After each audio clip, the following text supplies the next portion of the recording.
말씀입니다. 우리 시대 요나들의 대답이라는 제목으로 같이 말씀 나누려고 합니다. 지난 주일 3부 예배 후에 뒷정리를 하고 있는데 저기 뒤에서부터 반가운 목소리가 들렸습니다. 사진 보여주시면요. 그 뒤에서 우리 소년부 삼총사가 삼촌 이러면서 저에게 뛰어왔습니다. 그래서 우리 우즈벡 단선팀 소년부 3명, 중간에 지원이는 이제 중등부니까요. 4명이었, 작년에 준비할 때 4명이었는데 올해가 되면서 지원이는 1살 더 먹었습니다. 그래서 중등부가 되고 나머지 삼총사가 삼촌 이러면서 이렇게 왔습니다. 그래서 이제 보안국가라서 우즈벡이 저희가 이제 호칭을 그동안 그냥 편하게 부르던 걸 부를 수가 없으니까요. 다 선생님 하자 이렇게 했는데 애들이 막 선생님 부르는데 이제 헷갈리는 거예요. 어느 선생님을 부르는 건지 잘 몰라서 야 나는 삼촌이라고 불러라. 그랬더니 이제 다 삼촌이라고 불렀습니다. 그래서 뭐 기도는 두 손 모으기, 교회는 회사, 집사님 다 선생님들 부르고요. 목사들은 따라 과장, 부장, 사장 이렇게 부르기도 하고요. 저한테 사장 이렇게 사장님이라고 부르는 사람이 있어가지고 우리 이제 담임 목사님 얘기할 때는 회장님 이렇게 부르긴 했습니다. 네, 그랬습니다. 그래서 헷갈려 하니까 삼촌 해라 그랬는데 이게 4박 6일 일주일 동안 익숙해져 버려가지고 애들이 이제 인사하러 온 거죠. 뛰어오면서 성도님들의 기도와 후원으로 우즈베키스탄 선교 잘 다녀왔습니다. 사실 일주일에 한 번씩 뵙기 때문에 오랜만입니다라고 얘기할 필요가 없거든요. 근데 이제 청년들 만났을 때도 와 진짜 오랜만이다 그랬는데 애들이 당황한 표정이었어요. 저만 멀리 갔다 왔지 걔네들은 여기 있었으니까. 소년부 3명, 그다음에 중등부 1명, 청년부 3명, 장년 10명과 함께 복되고 감사한 은혜의 여정을 다녀왔습니다. 여러 나라들의 단기 선교를 다녀봤지만 우즈벡 말은 정말 어려웠습니다. 그래서 언어와 문화 장벽에도 불구하고 이 각자에게 주신 은혜가 한 가득 했었습니다. 그래서 거의 모든 부서가 이제 선교팀이 거의 모든 부서에 이렇게 포진돼 있거든요. 배우자까지 치면 전부 다 합니다. 주차부까지 해서 전부 다 포함이 되니까 꼭 간증을 다 들어보시기를 이렇게 권해드립니다. 그래서 4시간 시차가 나거든요. 지금 거기는 오후 3시 50분입니다. 4시간 나니까요. 그래서 이제 거기 시간으로 저녁 8시 되면 한국이 자정이잖아요. 근데 저희는 그때 들어와서 이제 저녁 모임을 해야 된단 말이에요. 근데 다들 피곤해 하십니다. 그래서 막 말은 못하고 내가 그래도 집사고 권사인데 같이 기도하자는데 못하겠다는 말은 안 하고 표정으로 대답을 하시죠. 목사님 저녁 모임 있나요? 이렇게 물어보세요. 그럼 당연하죠. 그럼 표정이 다 이제 굳어지지만 그래서 소그룹으로 서너 분 나눠드리고 은혜 나누시라고 15분만 드리겠다고 시작 이렇게 했는데 이 40분이 지나도 안 끝나가지고 제가 이제 끊어야 했었습니다. 다 못 나누셨죠 그때는. 그러니까 그 얘기 좀 들어주셔야 됩니다, 여러분. 다들 억눌려 있을 겁니다. 그래서 그날 집에 돌아와서 토요일 날 아침에 도착해서 저희 집 아이들이랑 같이 점심을 먹으면서 이제 우즈벡 얘기를 막 들려줬어요. 그래서 서로 언어는 다 이해할 수 없었다. 너무 힘들었다. 근데 막 같이 기도하고 사역하고 했던 얘기를 막 했는데 이제 막 중학생이 되는 딸내미가 저한테 그러는 거예요. 그래서 근데 왜 간 거야? 그러는 거예요. 그러니까 말도 안 통하고 말도 하나도 못 배웠다면서 왜 간 거냐는 거죠. 그래서 제가 약간 당황한 표정을 지으니까 말도 안 통하고 할 수 있는 게 뭐냐 이렇게 다시 되묻더라고요. 그래서 저도 웃었죠. 같이 웃으면서. 그리고 했던 사역들을 막 설명을 해줬습니다. 단기 선교를 준비할 때마다 막 여기저기 이런 비슷한 질문들을 많이 받는 것 같습니다. 준비하는 팀 내에서도 질문을 할 수밖에 없고요. 그리고 이번 단기 선교 때는 이런 질문도 많이 받았습니다. 거기 막 위험한 거 아니냐 선교하기에는. 우크라이나랑 헷갈리신 거죠. 그래서 계속 물어보는 거예요. 그래서 한 10명 이상이 저한테 물어봤어요. 그래서 우크라이나랑 헷갈려가면서 또 어떤 분은 회비가 꽤 비싸던데 일주일 만에 그만큼이나 돈이 필요하냐 이제 그런 것부터 다양한 질문들. 사실 팀 스스로도 우리가 할 수 있는 사역이 있는가라는 고민들을 2달 넘도록 계속 해왔습니다. 현지랑 소통하면서도 이 진행하는 모든 일정과 과정 속에서 이 괜히 불안하고 걱정스러운 게 한두 가지가 아니었어요. 그러니까 집사님들은 한 번씩 물어보시지만 저는 질문을 10개를 받는 거잖아요. 그래서 이거를 모아서 선교사님하고 얘기를 해야 되는데 매번 쉽지 않았습니다. 그러니까 매일매일 기도로 하나님 의지하는 것이 우리 팀이 취할 수 있는 가장 첫 번째이고 또 유일한 방법이기도 했어요. 그래서 첫 주에 저희가 모였을 때 선교팀과 말씀을 좀 나눴었는데 요나서 4장 11절 말씀이었습니다. 하물며 이 큰 성읍 니느웨에는 좌우를 분별하지 못하는 자가 12만 명이요 가축도 많이 있나니 내가 어찌 아끼지 아니하겠느냐 하시니라. 그리고 성도님들께 이렇게 부탁을 드렸습니다. 선교를 우리가 마칠 때쯤 그리고 돌아와서 우리가 이 하나님의 열린 질문에 이 각자의 응답들을 가지고 돌아올 수 있으면 좋겠다라고 말씀드렸어요. 내가 어찌 아끼지 아니하겠느냐 하시는 주의 말씀을 우리 각자의 대답으로 오늘 그에 대한 저의 대답으로 말씀을 좀 나누려고 합니다. 첫 번째로 좀 살펴보고 싶은 것은 경계를 넘어 흐르는 하나님의 부요함에 대한 것입니다. 바울은 로마서 10장 11절에서 이사야 28장 16절을 인용하면서 시작합니다. 이사야서에서는 그 믿는 이는 하나님이 약속하신 이 견고한 기초를 신뢰하는 사람을 의미하거든요. 여기서 믿는 자막이 두 개가 동시에 나와야 되는데 한 페이지에 하나를 넣은 거는 동시에 나와야 되는데 따로 나왔습니다.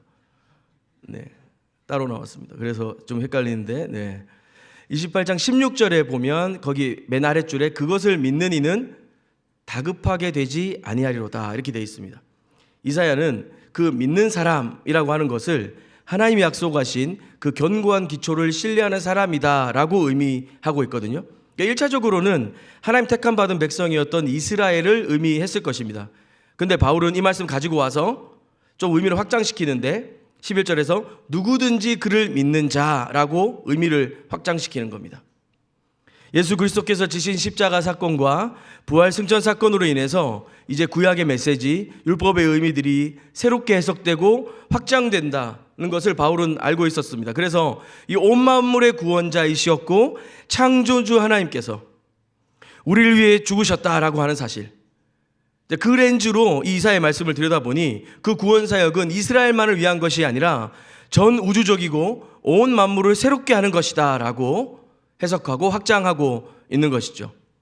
그래서 누구든지 그를 믿는 자라고 의미를 넓히고 있습니다. 12절에 보면 유대인이나 헬라인이나 차별이 없다라고 했는데요. 이것과 모두 그를 믿는 누구나 믿는 모든 자들, 그들 안에 유대인과 헬라인이 포함되고 그들이 차별 없음으로 연결시키고 있는 것이죠.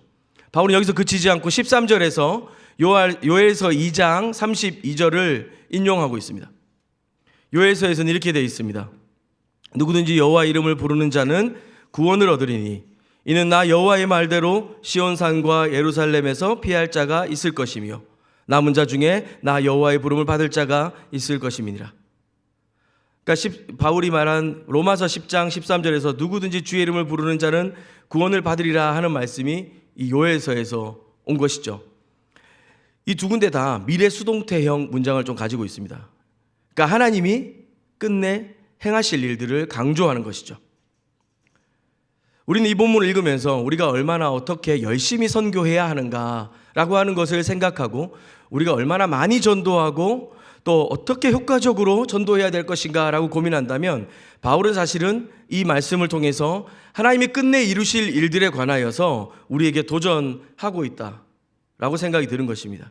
그리고 이어 14, 15절은 이제 바울이 이 구원을 어떻게 이루어지는지에 대해서 역순으로 이렇게 좀 설명하는 장면인데요. 여러분, 하나님 여러분에게 얼마나 신실하신 분이신지를 좀 머릿속으로 떠올려 봤으면 좋겠습니다. 어떤 굉장한 신학적인 수사를 사용할 필요도 없죠. 이 저의 삶을 들여다 보아도 마찬가지입니다. 오늘 하루도 얼마나 많은 분노와 저주와 실수와 정죄와 판단으로 점철된 삶인지 모르겠습니다. 여러분들 중에서는 그래도 목사니까 좀 나보다 낫겠지 생각하는 분들이 계실 수도 있는데 어쩌면 마땅히 그러해야 함에도 불구하고 저 얼마나 형편없는 하루를 보냈는지 얼마나 죄 많은 사람인지 모르겠습니다. 그런 저를 주님이 너는 진짜 도저히 안 되겠다. 목사가 왜 그러냐. 지금 그렇게 하지 않으시고 저리 가라 너 못 쓰겠다 하지 않으십니다. 먼저 요나 이야기를 잠깐 했었는데요. 요나는 그래도 하나님 앞에 솔직하기나 하죠. 아주 담대합니다. 하나님 명령하신 거 반대로 따르려고 하고 주님 잘 되는지 보기나 합시다 이렇게 계기까지 하죠. 근데 저는 그렇지 못한 시간이 훨씬 많습니다. 제 삶에 만약에 CCTV가 있다면 빨리 찾아서 이제 박살 내야지. 네, 안 그러면 큰일 날 것 같아요. 그러나 그런 요나 같은 삶이라도, 또 그런 저 같은 삶이라도 하나님은 이 큰 물고기 배에 두시고 풍랑 속에 건지시며, 그 모든 것이 제 허물 때문이었음에도 불구하고 주님은 당신의 뜻을 신실하게 이뤄가시기 위해서 저의 그 어떤 연약함도 그 일하심에 방해가 되지 않도록 사용하셨고 이끄셨음을 저는 믿음으로 고백할 수 있습니다. 목사님이 믿음이 좋으셔가지고 훈련을 잘 받으셔가지고 이제 그렇게 잘 해석하시는구나 생각하실 수도 있겠습니다만, 이건 우리가 잘 믿고 믿음이 얼마나 세고 그게 아닌 것 같습니다. 도리어 하찮은 나의 본 모습에도 불구하고 온 만물의 창조주이시며 온 땅을 본래 그 뜻대로 회복하기를 원하시는 우리 하나님의 통치와 다스림, 그리고 그 안에 그 신실하심 때문에 가능한 시간들이었다고 저는 믿습니다. 그래서 담대히 말할 수 있는 것이, 저도 여러분도 우리 하나님이 신실하시다라고 고백할 수 있다는 것이고요, 그 신실하신 하나님의 사랑을 믿으시고 붙잡으시라는 겁니다.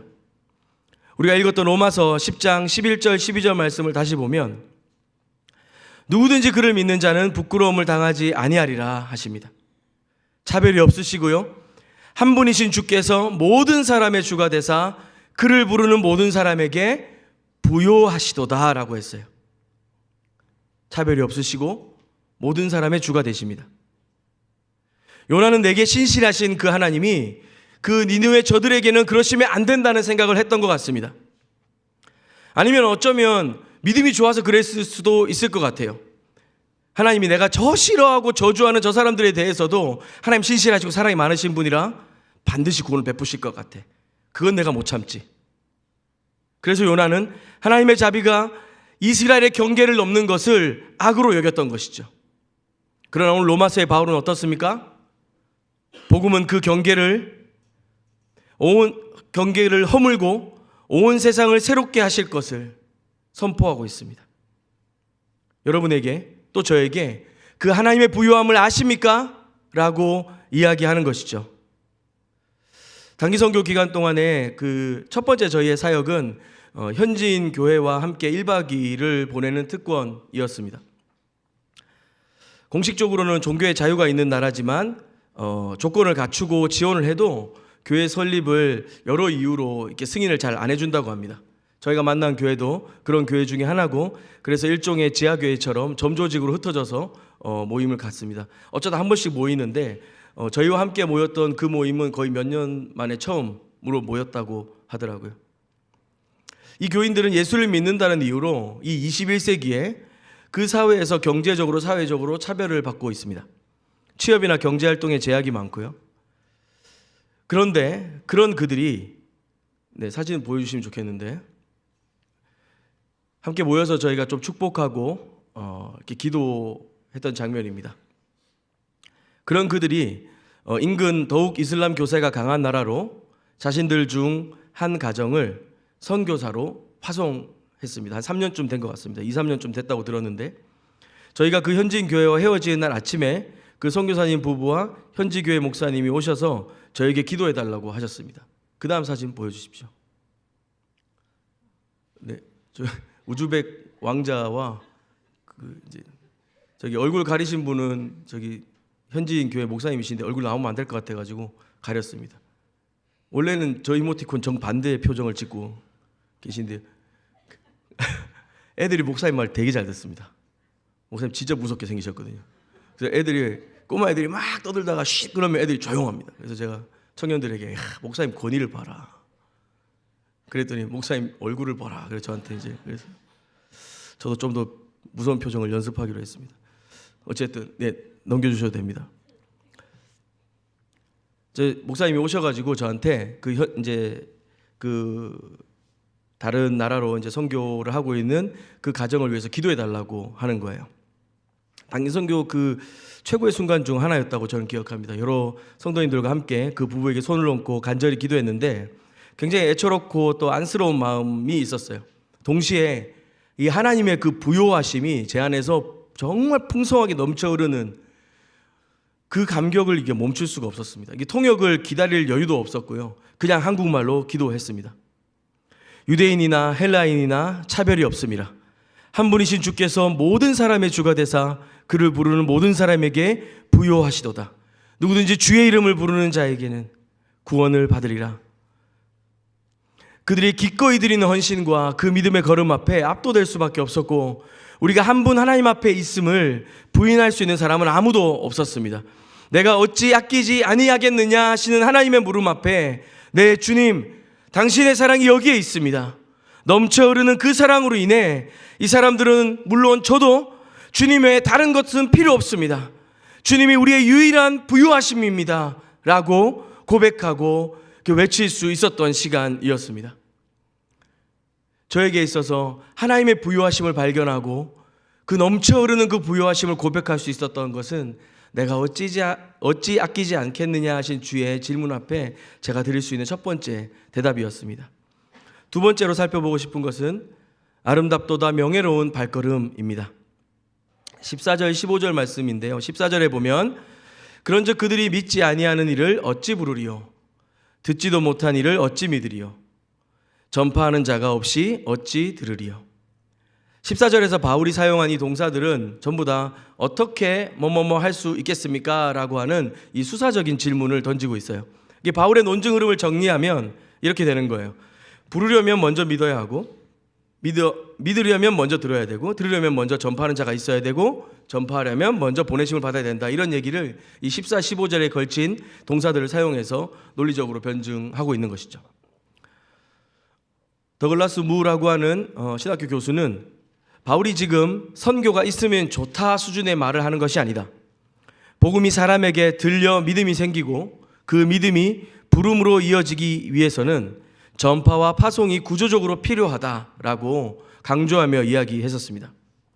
다시 말하면 구원은 전적인 하나님의 은혜이지만 그 은혜가 전달되는 통로는 철저히 저와 여러분을 수단으로 하나님께서 사용하신다라는 것이죠. 하나님은 사실 요나를 물고기 뱃속에 넣는 엄청난 기적도 행하신 분이십니다. 니느웨를 그냥 하루아침에 마음을 바꾸실 수도 있는 분이셨습니다. 그러나 그렇게 초자연적으로 니느웨를 회개시키실 수 있음에도 불구하고 굳이 요나를, 그 신경질 내고 짜증내고 이 거슬리는 인간 요나를 굳이 사용하셔서 니느웨의 심판을 전하게 하셨습니다.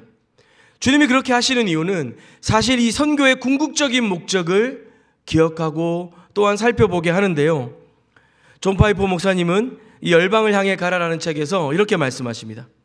선교는 예배가 없기 때문에 존재합니다. 이때 여기서 예배는 예배 모임이 없다라는 의미가 아니라 삶 전체가 하나님을 최고로 소중하게 여기는 것, 진정으로 예수 그리스도를 따르며 하나님만이 우리의 만족이시고 최고의 기쁨이 되신다는 고백, 그것이 바로 예배라고 하는 것이죠. 그런 예배를 세우는 것, 그런 예배가 없는 곳에 하나님의 사람들이 가서 그 예배를 세우는 것이 바로 선교다라고 설명하는 것입니다. 그렇다면 저와 여러분이 필요한 것이죠. 하나님의 그 부요하시고 충만하심을 그저 우리 교회의 예배나 사역으로 나의 행복한 신앙생활에 그냥 잠궈둘 수 없는 것입니다. 저와 여러분이 필요한 것이죠. 그 하나님의 영광을 온 열방에 기뻐하며 또 그들이 알도록 우리는 삶으로, 태도로, 섬김으로, 때로 가능하다면 말로 선교해야 하는 것입니다. 15절 말씀에 보내심을 받지 아니하였으면 어찌 전파하리요, 기록된 바 아름답도다 좋은 소식을 전하는 자들의 발이여 함과 같으니라. 주의 이름을 부르게 되는 시작점은 여기 보내심을 받는 것부터 시작되는 것입니다. 단기 선교팀을 준비할 때 각자가 어떻게 결정하게 되었는지 물어보면 이유는 다양합니다. 대부분 스스로 결정했죠. 본인의 상황 안에서 결단한 것입니다. 열정이 있기도 하고요, 상황이 그랬기도 하고요. 그러나 하나님 자기 영광을 위한 자신의 열심으로 우리를 선택하셨고 지목하셨고 부르셨다고 하는 사실, 그리고 우리를 보내셨다고 하는 사실은 성경이 우리에게 말하여 주는 것입니다. 이 사실은요, 우리의 이 발걸음이 얼마나 명예로운지를 발견하게 합니다. 우리는 우리의 열심으로 하나님을 움직이려 하지만 하나님은 도리어 하나님의 열심으로 우리를 움직이고 계신 것입니다. 아름답도다 좋은 소식을 전하는 자의 발이여라고 하는 이 말씀, 이 아름답다라고 하는 뜻은 시기적절하다, 또 제때에 왔다, 이런 의미도 함께 포함하고 있습니다. 이 15절 말씀은 이사야 52장 7절에서 인용된 말씀인데요, 우리 함께 읽어보겠습니다. 좋은 소식을 시작. 좋은 소식을 전하며 평화를 공포하며 복된 좋은 소식을 가져오며 구원을 공포하며 시온을 향하여 이르기를 내 하나님이 통치하신다 하는 자의 산을 넘는 발이 어찌 그리 아름다운가. 아멘. 아멘. 바벨론 포로 생활을 하던 사람들이 그 험난한 길들, 산을 넘어 달려오는 전령의 발을 상상하며 쓴 글이죠. 먼지 투성이에 물집 잡힌 그 발이 아름다운 발이라고 소개합니다. 너희 하나님이 통치하신다라고 하는 복음을 가져왔기 때문에 그렇습니다. 특별히 내 발은 너무 아름다워라고 생각하시는 분들도 있을 수 있겠는데, 발은 몸에서 사실 그렇게 아름답다라고 여겨지지 않는 부분 중에 하나일 것입니다. 하나님은 그럼에도 불구하고 그 복음이 발로 걸어가는 사람들을 통해 전해지기 때문에 그 복음을 전하기 위해 먼지를 뒤집어 쓰고 때로는 거절당하고 때로는 도망치기도 하고 요나처럼 흔들리며 의심하기도 하지만 그 길을 걸어가는 그 사람들의 발을 통해 이 복음이 전해지기 때문에 우리 주님은 그 발이 아름답다라고 말씀하시는 것 같습니다. 우리를 그 하나님이 영광스럽게 하시는 딱 그 마음에 맞는 자들로 여기신다는 것, 그 발의 모양과 그 발의 형태와 쓰임을 넘어 우리가 누릴 수 있는 최고의 명예가 아닐까요? 내가 어찌 아끼지 않겠느냐 하시는 주님의 질문 앞에 지금 주시는 이 질문이 저에게는 도리어 하나님의 그 놀라운 사랑의 강력한 외침처럼 들렸습니다. 그리고 명령처럼 들렸습니다. 우리가 당위적으로 선교가 필요하니까 해야죠 라고 하는 그런 시큰둥한 기계적인 대답을 할 수 없습니다. 하나님은 저 먼 땅의 사람들을 효과적으로 구원하시기 위해 나의 전략적인 헌신이나 기능이나 재정을 필요로 하시는 분이 아니셨습니다. 아름답고 명예로운 발걸음으로 저와 여러분을 부르시는 것입니다. 세상 헛된 것들에서 삶의 이유를 찾고 의미를 추구하고 하나님과 세상을 겸하여 섬김에도 아무 이상한 것을 발견하지 못하는 저와 여러분에게 하나님이 내 인생 최고의 목적이 되시고 최고의 만족이 되시고 최고의 기쁨이 되신다고 하는 사실, 그 기쁨을 고백하며 그 은혜 가운데 발걸음을 내디딜 때 우리를 영광스러운 자리로 올리시고 명예롭게 하신다는 사실, 또 그 감격 안에 두시며 그 은혜로 우리를 불러주신다는 사실, 이 놀라운 초청 앞에 우리가 머뭇거릴 시간이 없다는 것입니다. 말씀을 좀 마무리할 텐데요, 제목은 거창하게 우리 시대 요나들의 대답인데 사실 저의 간증이기도 합니다. 제게 주신 단기선교 기간에 하나님께서 깨닫게 하신 은혜들에 대한 이야기였습니다. 내가 어찌 아끼지 아니하겠느냐. 니느웨에 좌우를 분간하지 못하는 그 수만 명의 사람들이 있었습니다. 그들에 대한 말씀이었습니다. 하지만 사실 저는 이것이 저를 향한 주님의 애절한 사랑 고백처럼 들렸습니다. 저 개인적으로도 가정적으로도 사역적으로도 참 많은 변화가 있었던 지난 2년이었습니다. 선교사님이 저희 팀을 보고 도대체 수지예본교회는 어떤 교회길래 이 선교팀이 이렇게 분위기가 좋냐, 그래서 막 선교팀을 엄청 많이 받아보셔가지고 좋은 거 안 좋은 거 많이 보셨나 보다 이렇게 생각했는데 선교팀이 2년 전에 왔었더라고요. 네, 뭐 오랜만이라서 그러실 수도 있는데 저희 교회 분위기가 얼마나 좋을지 막 상상이 된다. 그래서 자기가 이런 단기팀을 본 적이 없다, 그런 얘기를 하시는 거예요.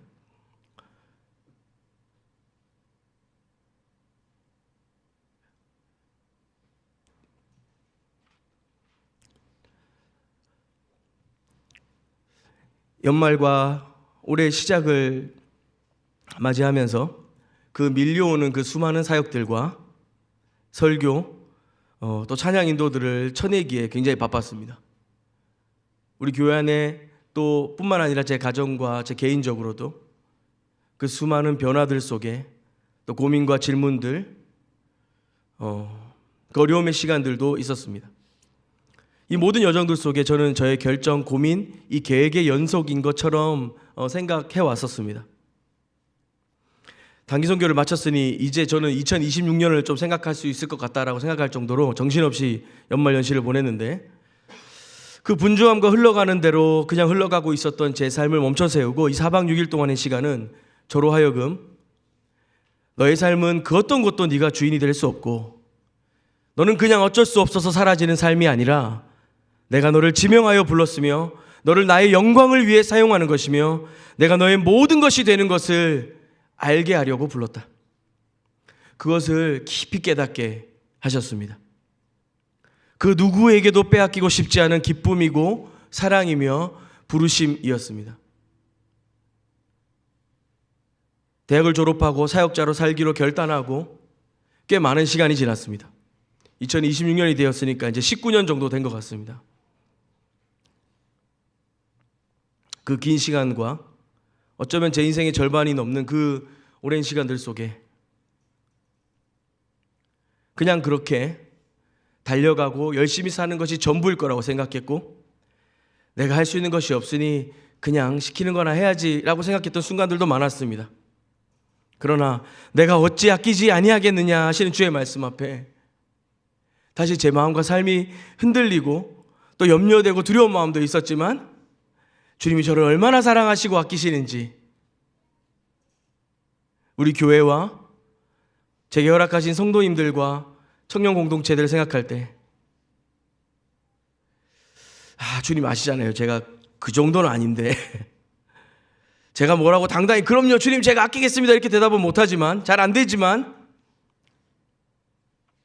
주님 제가 그 요나의 박넝쿨 정도라도, 그냥 하루 있다 없어진 그거라도 누구에게 잠깐의 그늘이라도 될 수 있다면 주님 그렇게만 쓰임받아도 좋겠네요 라는 고백이 나올 정도로 주님이 제게 주신 은혜가 너무나도 큰 시간들이었습니다. 말씀을 마무리하겠습니다. 내가 어찌 아끼지 아니하겠느냐 하시는 그 열린 질문에 사실 끝내 당당히 네 주님 그렇습니다 라고 대답하는 것이 쉽지 않습니다. 두렵다기보다는 내가 얼마나 허접한지 아니까요, 제가 얼마나 부족한지 아니까 대답하기가 참 쉽지 않습니다. 그러나 주님은 오늘도 저와 여러분에게 물으십니다.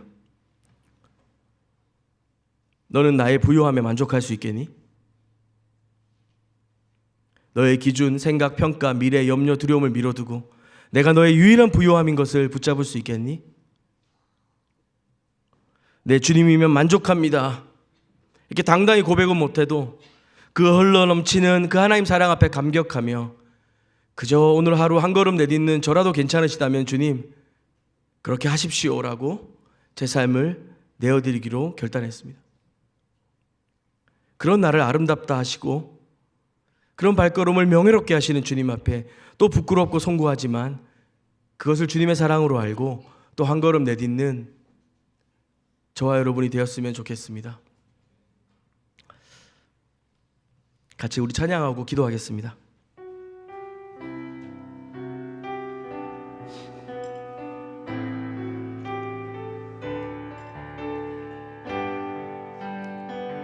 다 표현 못해도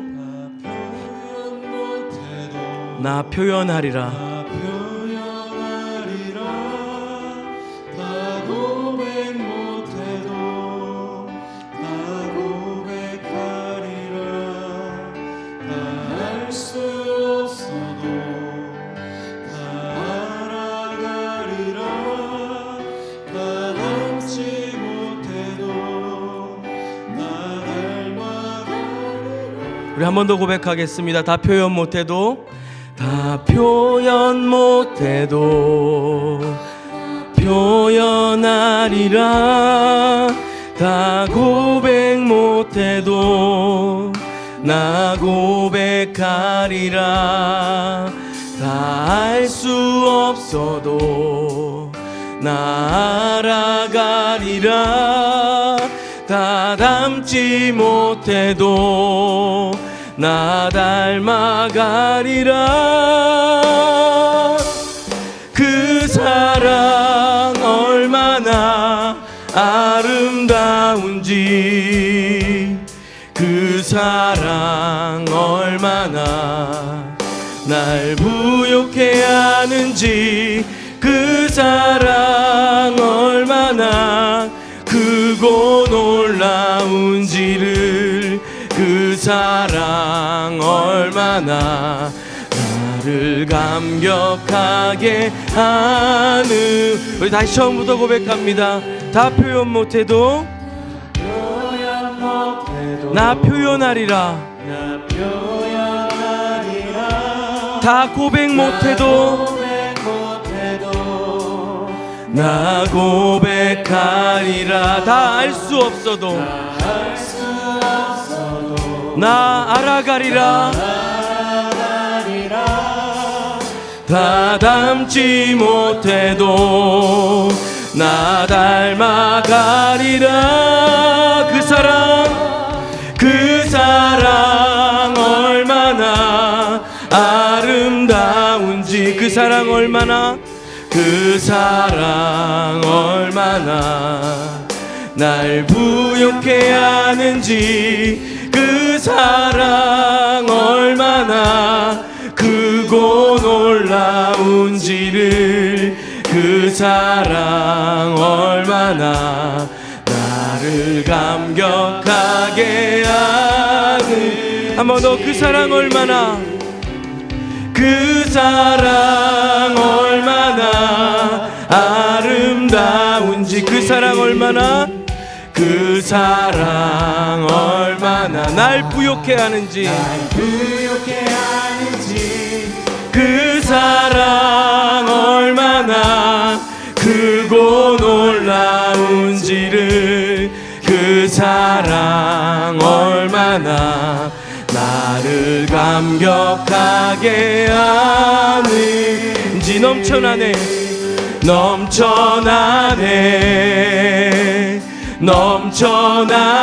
주를 향한 내 속에 갈망이, 주님께로 날 이끌어 주소서. 주님을 더 원함. 우리 한 번 더 주님 앞에 고백합니다. 넘쳐나네